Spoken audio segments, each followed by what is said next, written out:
How to sell cars you no longer need or use in CarX Street. In CarX Street, you can easily sell cars you no longer use from your garage to get some money back.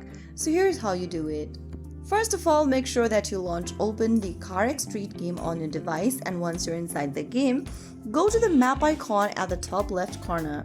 From here, you'll be able to see your car option at the top right. Tap on that to see your available cars.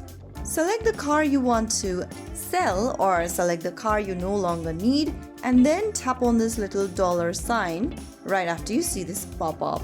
Now, you'll be able to see the price you'll get if you sell this car right now. Tap on yes, and then you will receive your money back and the chosen car will be sold. So that is how you easily sell cars in CarX Street you no longer use.